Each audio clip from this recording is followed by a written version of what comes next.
Assalamualaikum warahmatullahi wabarakatuh. Kami dari kelompok 3 ingin menjelaskan fungsi-fungsi codingan pada program berbahasa Java yang kami buat sebelumnya yang bernama menghitung gaji karyawan 2. Di mana menghitung gaji karyawan ini berfungsi untuk mempermudah mengkalkulasi jumlah penghasilan yang harus diterima oleh suatu karyawan. Dimana kan ketika ingin menggaji suatu karyawan perlu ada beberapa unsur dan faktor yang harus diperhitungkan seperti jumlah, waktunya, berapa lama bekerjanya, dan kategori-kategori pekerjaan yang dia emban gitu kan, teman-teman. Di sini kita akan membahas tentang program yang kami buat sebelumnya gitu, fungsi-fungsinya. Baik, saya izin membuka program terlebih dahulu. Baik, di sini terdapat package gaji karyawan 2. Kode termaksud dalam paket menghitung gaji karyawan 2, teman-teman. Jadi ini paket namanya. Lalu ada import Java Util Scanner. Di mana ini untuk berguna mengimpor scanner yang digunakan untuk menginput dan memfasilitasi scanner sistem, teman-teman. Lalu selanjutnya public class gaji karyawan 2. Membuat kelas dengan nama gaji karyawan 2 secara publik. Lalu kita kembali ke selanjutnya, public class static void main string args. Titik masuk utama program ada di sini, teman-teman. Awalnya program akan dibuat awalnya di sini. Lalu terdapat scanner input new scanner system in.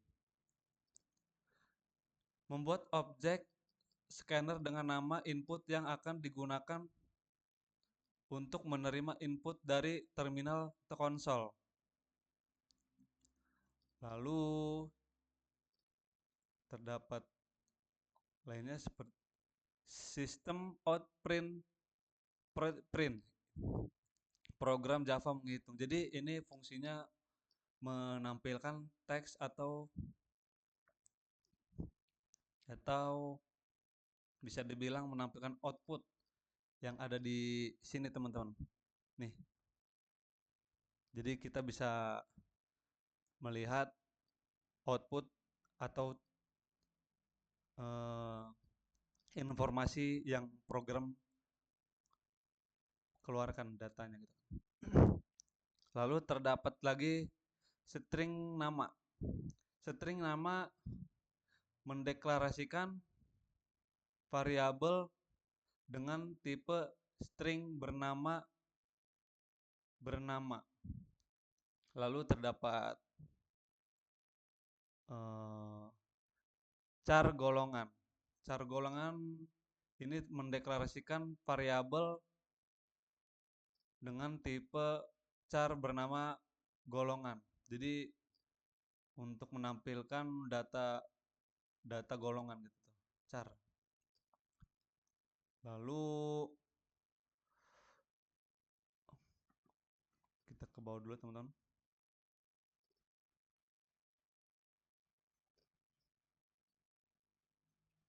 Lalu di sini terdapat in jam kerja, 0 upah per jam, total upah.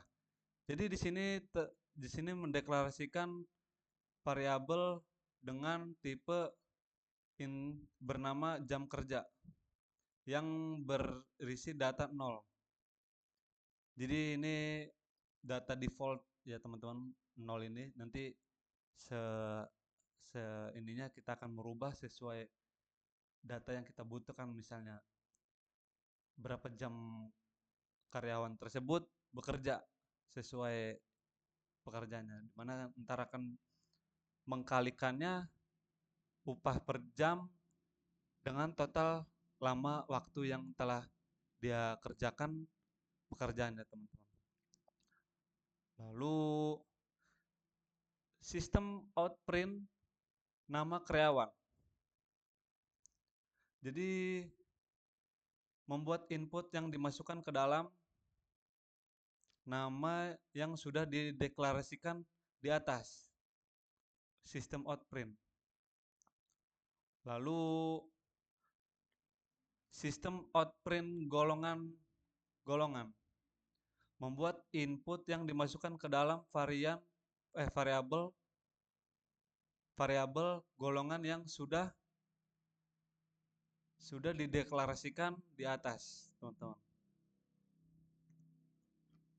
Tetapi hanya mengambil input pertama. Lalu sistem outprint jumlah jam kerja. Di sini kita akan memasukkan data ya, teman-teman. Memasukkan data ke dalam variabel jam kerja yang sudah dideklarasikan di atas, tetapi hanya dapat memasukkan angka pada input. Jadi hanya bisa memasukkan nomor digit ya, teman-teman. Karena di sini variabelnya menggunakan hanya untuk angka, teman-teman, untuk menghitung jumlah jam kerja. Lalu kita ke bawah lagi.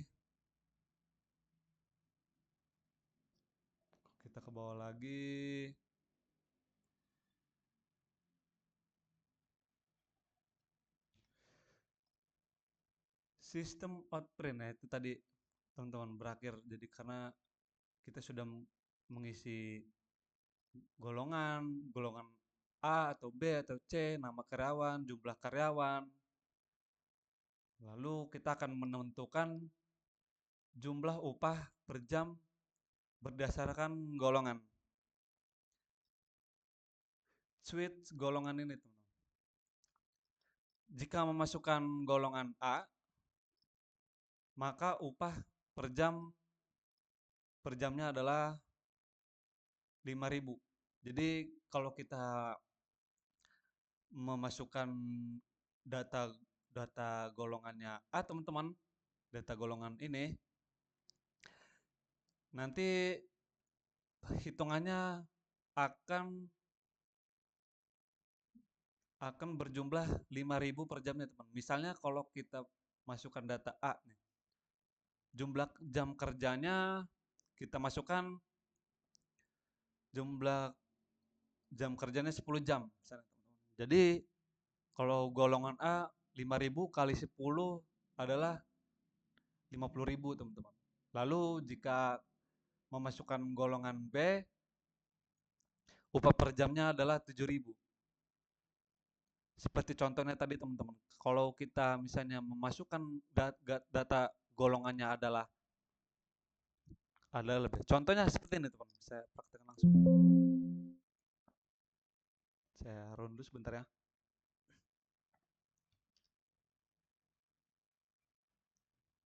Baik, kita akan coba memasukkan namanya dulu, teman-teman. Ivan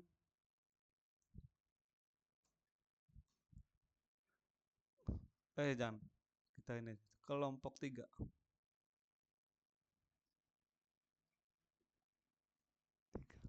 Kita masukkan nama teman-teman. Jadi semisalnya kalau kita memasukkan golongan B, kita enter, teman-teman. Lalu kita jumlah jam kerjanya adalah 12 jam. Kita ketik 12, teman-teman. Maka jumlah upah yang kita terima adalah sebesar 84.000 per minggu, teman-teman. Karena switch ini berfungsi untuk beberapa pilihan yang akan ditampilkan nantinya teman-teman, dihitung gitu.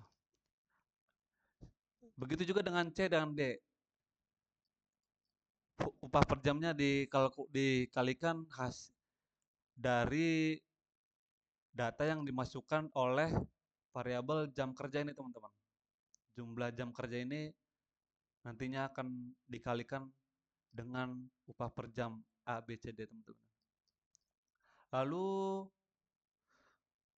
kita kembali lagi, total upah jam kerja lalu upah per jam. Membuat sebuah kondisi apakah jam kerja lebih dari 48 jam. Ini teman-teman. Lalu if jam kerja 48 0. Jika iya, maka total upah adalah total upah ditambah jam kerja dikurangi 48 lalu dikalikan 4.000 4.000. Gitu. Lalu proses output kita ke bawah dulu teman-teman. Lalu menampilkan hasil upah kerja per minggu sesuai dengan data yang telah dimasukkan di atas. Sistem outprint nama tambah menerima upah RP titik tambah total upah per minggu. Jadi seperti inilah program gaji karyawan di mana fungsinya untuk membantu meringankan yang bekerja sebagai administrasi biasanya di perkantoran atau bagian-bagian manajemen atau keuangan di mana program-program ini dapat mempersingkat waktu untuk mengkalkulasi berapa hasil yang diterima karyawan-karyawan tersebut segimana mestinya jumlah jam kerja yang dia kerjakan ini teman-teman. Baik, kelompok 3 kami semua hanya dapat menjelaskan ala kadar seperti itu. Mohon maaf bila ada kesalahan karena hasil kerja sama kami pastinya mungkin ada beberapa kesalahan yang mungkin kita nggak tahu gitu kan dalam menjelaskannya atau kesalahpahamnya mohon koreksi. Baik, sekian terima kasih banyak. Kami kelompok 3. Assalamualaikum warahmatullahi wabarakatuh. Saya akhirin. Terima kasih.